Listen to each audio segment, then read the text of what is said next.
Exit poll ఫలితాలు అయితే వచ్చేసాయి. ఆంధ్రప్రదేశ్లో ఏ పార్టీ అధికారంలోకి రాబోతుంది, ఈసారి ఎవరు ముఖ్యమంత్రి కాబోతున్నారు అనే ప్రశ్నకు ఎగ్జిట్ పోల్స్ అయితే సమాధానం తీసుకొచ్చాయి. అందులో భాగంగా ఇప్పటికే మనం పలు ఎగ్జిట్ పోల్స్ గురించి అయితే మాట్లాడుకోవడం జరిగింది. ఇప్పుడు తాజాగా మరొక ఎగ్జిట్ పోల్స్, మరొక నమ్మకమైనటువంటి చాణక్య స్ట్రాటజీస్, గతంలో కూడా అనేక సంవత్సరాలు ఈ రంగంలో అనుభవం ఉన్నటువంటి సంస్థ, ఏ పార్టీలకు కొమ్ముగాయకుండా వాస్తవాలను ప్రజల ముందుంచాలనే ఉద్దేశంతో పనిచేస్తున్నటువంటి చాణక్య స్ట్రాటజీస్ అయితే ఒక ఎగ్జిట్ పోల్ని అయితే విడుదల చేయడం జరిగింది. సో ఇక్కడ చూడట్టు ఆ exit poll only for media అని చెప్పి ఇవ్వడం జరిగింది.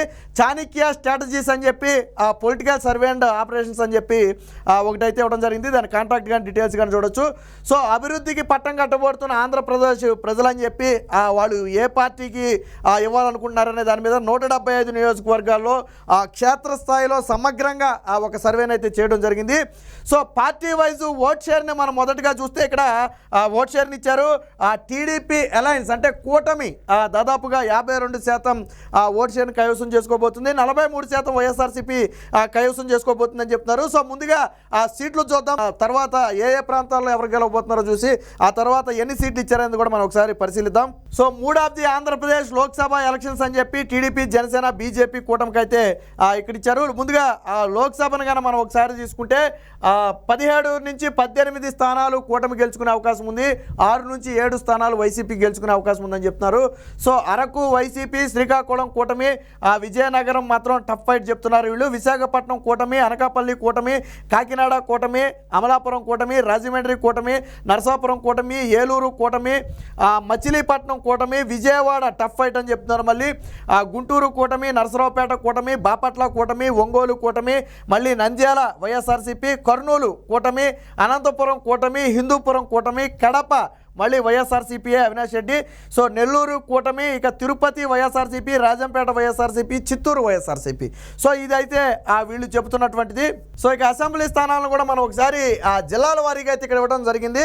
సో మొత్తంగా శ్రీకాకుళం నుంచి కనుక మనం తీసుకుంటే మొత్తంగా 10 స్థానాలు ఉంటే 7 స్థానాలు కూటమి గెలవబోతుంది. కేవలం 2 స్థానాలు మాత్రమే వైసీపీ గెలవబోతుంది. బట్ ఒకటి మాత్రం కీన్ కంటెస్టెంట్ ఉన్నట్టయితే విలేజ్ అయితే చెప్తున్నారు. ఇక విజయనగరం మొత్తం 9 స్థానాలు ఉంటే 4 స్థానాలు కూటమి గెలవబోతుంది, 3 స్థానాలు వైసీపీ గెలవబోతుంది. బట్ 2 స్థానాలు అయితే కీన్ కంటెస్టెంట్ టఫ్ ఫైట్ అయితే వీళ్ళు చెప్తూ ఉన్నారు. విశాఖపట్నం, ఉత్తరాంధ్రలో కీలకమైనటువంటి విశాఖపట్నాన్ని మనం తీసుకుంటే మొత్తం 15 స్థానాల్లో 11 స్థానాలు అయితే కూటమి కైవసం చేసుకోబోతుంది. 2 స్థానాలకు మాత్రమే వైసీపీ పరిమితం అవుతుంది. మరొక 2 స్థానాలు కీన్ కంటెస్టెంట్ ఉన్నట్టుగా వాళ్ళైతే చెప్తున్నారు. ఇక వెస్ట్ గోదావరి మొత్తం 15 స్థానాలు ఉంటే అందులో 12 స్థానాలు కూటమి గెలుచుకోబోతుంది, 2 స్థానాలు మాత్రమే వైఎస్ఆర్సీపీ గెలుచుకోబోతుంది. బట్ 1 స్థానాన్ని మాత్రం వాళ్ళు కీన్ కంటెస్టెంట్ అని చెప్తున్నారు. ఇక ఈస్ట్ గోదావరి అతిపెద్ద జిల్లా అయినటువంటి ఈస్ట్ గోదావరిలో మొత్తం 19 స్థానాలు ఉంటే కూటమి 15 స్థానాలు గెలుచుకోబోతుంది. సో వైఎస్ఆర్సీపీ 3 స్థానాలు మాత్రమే గెలుచుకోబోతుంది, 1 స్థానం మాత్రం కీన్ కంటెస్టెంట్ అయితే ఇవ్వడం జరిగింది. కృష్ణా రాజధాని ప్రభావం ఉన్నటువంటి ప్రాంతం కృష్ణాని కానీ మనం పరిగణలో తీసుకుంటే మొత్తంగా 16 స్థానాలు ఉంటే అందులో 13 స్థానాలు కూటమి గెలుచుకోబోతుంది. కేవలం 2 స్థానాలు మాత్రమే వైఎస్ఆర్సీపీ గెలుచుకోబోతుంది. 1 స్థానాన్ని మాత్రం వీళ్ళు కీన్ కంటెస్టెంట్ అయితే చెప్పడం జరిగింది. ఇక గుంటూరు రాజధాని ఉన్నటువంటి మరొక కీలక ప్రాంతం గుంటూరుని తీసుకుంటే మొత్తం 17 స్థానాల్లో 13 స్థానాలు కూటమి గెలుచుకోబోతుంది. కేవలం 2 స్థానాలు మాత్రమే వైసీపీ గెలుచుకుంటుంది.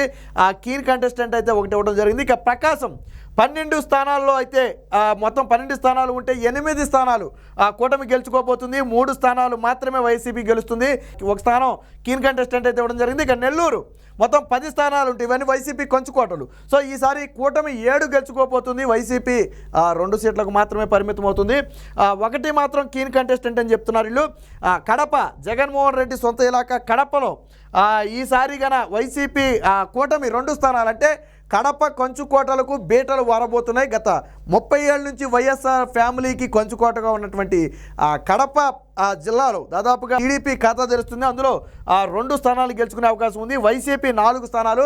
బట్ ఇక్కడ టైట్ 4 స్థానాలు అంటే జగన్మోహన్ రెడ్డి సొంత జిల్లాలోనే పోటీ ఎంత టైట్గా ఉందో మనం అర్థం చేసుకోవచ్చు. కీన్ కంటెస్టెంట్లోకి 4 స్థానాలు వెళ్ళే పరిస్థితి అంటే మేబీ ఒక 3 స్థానాలు వైసీపీ గెలుచుకుని ఇంకో స్థానం టీడీపీ గెలుచుకున్న కంచుకోటల్లో 3 స్థానాలు కూటమి గెలుచుకున్నట్టుగా అవుతుంది. చూద్దాం ఫైనల్ ఫలితాల్లో ఏమొస్తుందో చూద్దాం. కర్నూలు వైసీపీ కంచుకోట అయినటువంటి మరొకసారి కర్నూలుని తీసుకుంటే 14 స్థానాలు ఉంటే 6 స్థానాలు కూటమి, 6 స్థానాలు వైసీపీ గెలుచుకుంటుంది, అంటే 50-50.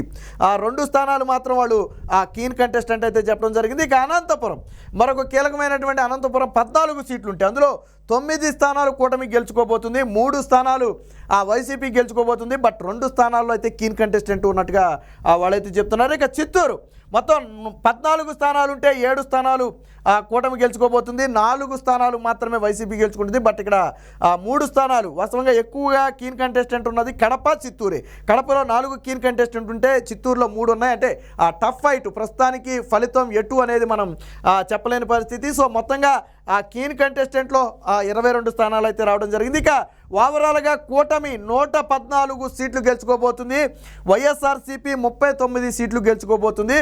సో ఇందులో మళ్ళీ సగం సీట్లు గెలుచుకున్నప్పటికీ కూడా కూటమి 125 సీట్లు గెలుచుకునే అవకాశం ఉంది. ఏది ఈ కీన్ కంటెస్టెంట్లో చెరుసగం గెలుచుకుంటారు అని మనం అనుకుంటే, ఎందుకంటే 50-50 గెలుచుకోవచ్చు. సో అని మనం అనుకుంటే ఒక 2 సీట్లు అట్టవచ్చు ఇట్టవచ్చు. బట్ మన అంచనా కోసం చెప్తున్నాను, చెరుసగం గెలుచుకుంటే 11 స్థానాలు గెలుచుకోవాలి. సో ఇక్కడ వైసీపీ 11 స్థానాలు గెలుచుకుంటే 50 స్థానాలకు ఎగబాగుతుంది. ఇక్కడ టీడీపీ 11 స్థానాలు గెలుచుకుంటే 125 స్థానాలకు అయితే ఎగబాగుతుంది. బట్ ఎప్పుడైనా సరే మీరు ఈ కీన్ కంటెస్ట్ అంతా కూడా వేవ్ ఉన్న పార్టీకి మారుతుంది. మీరు అబ్జర్వ్ చేయండి. ఎందుకంటే వీళ్ళు ఎందుకు కీన్ కంటెస్ట్ ఎంత ఇస్తారంటే, ఫర్ ఎగ్జాంపుల్ 49-51 కానీ, లేదా 50-50 కానీ, లేదా 48-50 కానీ, ఇలాగా బాగా దగ్గరగా ఎన్ని శాంపుల్స్ తీసినప్పటికీ కూడా ఫలితం దగ్గరగా ఉంటే దాన్ని కీన్ కంటెస్టెంట్లో పెట్టేస్తారు. ఎందుకంటే ఎటు తేల్చరు, 1 or 2% ఉంటే ఎటు తేల్చరు దాన్ని. సో కీన్ కంటెస్టెంట్లో పెడతారు. సో కానీ అది వేవ్ అనేది ఏంటంటే ఓటింగ్ టయానికి ఏ పార్టీకి అయితే వేవ్ మారుతుందో ఆటోమేటిక్గా మారుతుంది. 2019లో వైసీపీకి జరిగింది అదే. సో వేవ్ వచ్చిన తర్వాత ఆటోమేటిక్గా అనుకున్న దానికంటే కూడా అదనంగా ఓట్లు వచ్చాయి వైసీపీకి. సో న్యూట్రల్ పర్సన్స్ కూడా ఆటోమేటిక్గా అటు టర్న్ అవుతారు.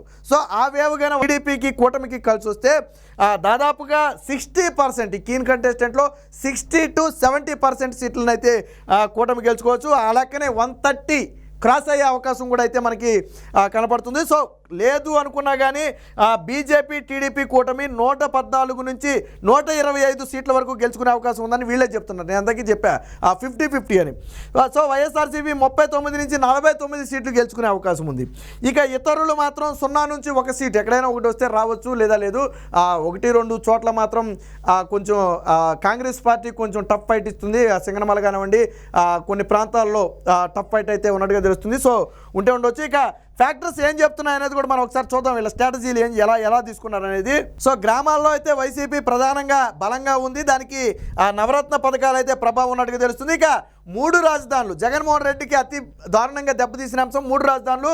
సో ఎన్నికల్లో వైసీపీ ఓటమికి ప్రధాన కారణం ఏపీకి రాజధాని లేని రాష్ట్రంగా మార్చేశారనే ఒక అపవాదం ఏదైతే ఉందో అది జగన్మోహన్ రెడ్డిని కొద్ది గట్టిగా దెబ్బతీసినట్టుగా అయితే తెలుస్తుంది. ఇక పట్టణాల్లో మాత్రం కొంచెం టీడీపీకి మొదటి నుంచి కూడా పట్టణాలన్నీ కూడా కొంచెం వెల్ ఎడ్యుకేటెడ్ పీపుల్స్ అంతా కూడా ఖచ్చితంగా కూటమి వైపు టీడీపీ వైపు అయితే ఉంటారు. అది గతం నుంచి ఉన్నదే. సో ఈసారి కూడా అదే వాళ్ళకి పనిచేసిందని చెప్పి చెప్పుకోవచ్చు. ఇక టీడీపీ సూపర్ 6 మేనిఫెస్టోకు క్షేత్రస్థాయిలో ఒక మంచి ఫలితమే వచ్చింది. సో దాని ప్రభావం కూడా ఈరోజు కూటమి విజయ అవకాశాలను అయితే మెరుగుపరిచిందని చెప్పొచ్చు. ఇక ల్యాండ్ టైటిలింగ్ యాక్ట్ ఈ ఎన్నికల్లో ప్రధానంగా చివరి దశలో కీలకంగా ప్రభావితం చేసినటువంటి అంశం ఏదైతే ఉందో అది ల్యాండ్ టైటిలింగ్ యాక్ట్. ఎందుకంటే దీన్ని ప్రతిపక్షాలు బలంగా చివరిలో తీసుకెళ్ళాయి. జగన్మోహన్ రెడ్డికి దానికి ఆన్సర్ చెప్పే సమయం కూడా లేకపోవడంతో అది బలంగా వెళ్ళింది. సో ఈ భయం అనేది ఇదిగో ఇక్కడ చూడండి, భూమిపై హక్కు పోతుందనే భయం చాలా మందిలో ఉంది. ఇది కొంత డ్యామేజ్ చేసిందని కూడా మనం చెప్పుకోవచ్చు. ఇక యువత, కొత్తగా ఓటు హక్కు పొందిన యువత ఎన్నికల్లో కీలకంగా మారారు. సో తొలిసారి ఓటు హక్కు వేసే వాళ్ళందరూ కూడా అభివృద్ధి గురించి ప్రధానంగా ఆలోచించడం జరిగింది. సో తొలిసారి ఓటు హక్కు పొందిన వాళ్ళు 70%, అంటే 100 మంది మొదటిసారిగా ఓటు వేసేవాళ్ళు అయితే అందులో 70 మంది కూటమికి అనుకూలంగా వేశారు. ఎందుకంటే 18 ఇయర్స్ యంగ్ ఏజ్లో ఉంటారు వాళ్ళంతా. 18-20 ఇయర్స్ అలా ఉండొచ్చు, 22 లోపే. ఎందుకంటే 2019 తర్వాత ఓటు హక్కు వచ్చి ఉండొచ్చు వాళ్ళకి. సో అంటే యంగ్ ఏజ్లో ఉన్నారు, వాళ్ళకి విషయం తెలుసు రాష్ట్రం ఏం జరుగుతుంది రాష్ట్రంలో. వ్యవస్థలు ఏ విధంగా ఉన్నాయి, రాష్ట్రానికి రాజధాని లేదు, సో ఇలా అప్పులు చేస్తున్నారు, డెవలప్మెంట్ లేదు, ఇవన్నీ కూడా ప్రజలకు అర్థమవుతుంది. అన్నిటికీ మించి రేపు వాళ్ళు ఆల్మోస్ట్ ఎడ్యుకేషన్ కంప్లీట్ చేసే దశలో ఉండుంటారు. సో రేపు మా భవిష్యత్తు ఏంటి, కంపెనీలు లేకపోతే ఉద్యోగాలు లేకపోతే ఏంటి మా భవిష్యత్తు. సో ఇవన్నీ అలాగే జగన్మోహన్ రెడ్డి ఉద్యోగాలు ఇస్తానని ఇవ్వలేదు. సో ఏదైతే డిఎస్సి లాంటివి కానివ్వండి, పోలీస్ కానిస్టేబుల్ కానివ్వండి, గ్రూప్స్ కానివ్వండి, సో ఇవన్నీ మోసం చేసాడు. ఇవన్నీ కూడా యువత ఆలోచించారు. సో అందుకనే వాస్తవానికి ఇదేంటంటే 2019లో రివర్స్ అయింది. 2019లో ఫస్ట్ టైం ఓటు వచ్చిన వాళ్ళు జగన్మోహన్ రెడ్డికి ఎక్కువ సపోర్ట్ చేశారు. సో అప్పుడు ఆయన ఇచ్చిన హామీలు దానికి ఒక రీజన్ అనుకోండి. సో ఇక్కడ 70% అయితే వేశారు. యువకుల్లో కూడా 60%, యువతుల్లో 70%, యువకుళ్ళు అంటే జెంట్స్లో 60%, లేడీస్లో 70% యూత్ అయితే కూటమికి అయితే వేశారు. సో వాళ్ళు ఇప్పుడు మనం మాట్లాడుకున్న అంశాలన్నీ కూడా పరిగణలో తీసుకున్నారు. ఇక వ్యాపారులు, ఉద్యోగులు కూడా పూర్తిగా దాదాపుగా టీడీపీ వైపే. ఉద్యోగులు, రిటైర్ ఉద్యోగులు 70% కూటమికి అనుకూలంగా ఓటేశారు. సో పోస్టల్ బ్యాలెట్ కౌంటింగ్ సమయంలో ఏ పార్టీ గెలుస్తుందనే విషయం తేలిపోతుంది. సో అది ప్రధానంగా కూటమికి అనుకూలంగా మారనుంది. ఇక వ్యాపారస్తులు కూడా కూటమికే మా ఓటు అన్నారు. ఎందుకంటే ఇసుక ధర ప్రభావం కానివ్వండి, ఇతర అంశాలు కానివ్వండి, వారిని తీవ్రంగా దెబ్బతీసాయి. నిర్మాణ రంగం కుదేలవుతే దాని మీద ఉన్నటువంటి దాదాపు 20 నుంచి 30 రంగాలు కూడా కుదేలయ్యే అవకాశం ఉంది. సో అది కూడా ప్రధానంగా అయితే దెబ్బతీశారు. ఇక రైతులు ప్రధానంగా 80% మంది రైతులు కూటమికైతే అనుకూలంగా ఓటేసినట్టు తెలుస్తుంది. ప్రధానంగా గ్రామీణ ప్రాంతాల్లో కొన్ని చోట్ల 6 గంటల తర్వాత కూడా రైతులు పెద్ద ఎత్తున క్యూలో నిలబడి ఓట్లేశారు. సో ఇవంతా కూడా కూటమికి అనుకూలం. ఏదైతే జగన్మోహన్ రెడ్డి వచ్చిన తర్వాత డ్రిప్ ఇరిగేషన్ లాంటివి ఎత్తేయటం కానివ్వండి, లేదా సబ్సిడీ ధరల మీద ఇవ్వడం కానివ్వండి, ఇవ్వకపోవడం కానివ్వండి, ఎరువుల ధరలు భారీగా పెరగటం కానివ్వండి, ఇలాగా పలు అంశాలు. రైతు భరోసా కేంద్రాల్లో ధాన్యం కొన్నా తిరిగి డబ్బులు సకాలంలో 21 రోజుల్లో ఇస్తానని 3-4 నెలలు గడిచినా ఇవ్వకపోవడం, అలాగే సకాలంలో కొనుగోలు చేయకపోవడం, అదే ప్రకృతి విపత్తుల వల్ల నష్టపోయిన పంటకు పరిహారం చెల్లించడం కానివ్వండి, ఇలా 1 కాదు 2 కాదు అనేక ఫ్యాక్టర్స్ అయితే అక్కడ ప్రభావం చూపాయి. అన్నిటికీ మించి విద్యుత్ 9 గంటల నాణ్యమైన విద్యుత్తుని పగడగొట్టేస్తా అన్న జగన్మోహన్ రెడ్డి దాదాపుగా 5 ఏళ్లలో 9 గంటలు ఇచ్చిన దాఖలాలు ఎక్కడా లేవు. అది కూడా దఫదఫాలుగా నైట్ ఇచ్చిన పరిస్థితులు కూడా చాలా టైం ఉంది. 6 to 7 అవర్స్ మ్యాక్సిమం, అంతకుమించి ఇచ్చిన పరిస్థితి లేదు.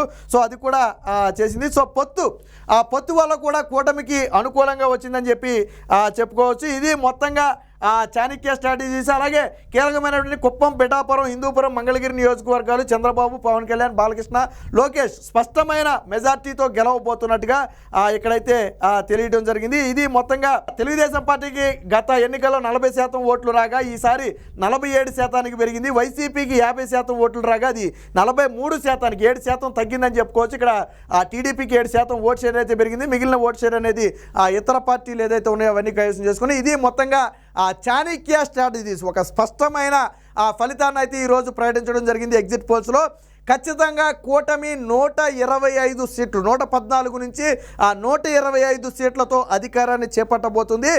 ఖచ్చితంగా కూటమి ఆంధ్రప్రదేశ్లో అధికారంలో రాబోతుందని చెప్పి కుండబద్దలు కొట్టడం జరిగింది.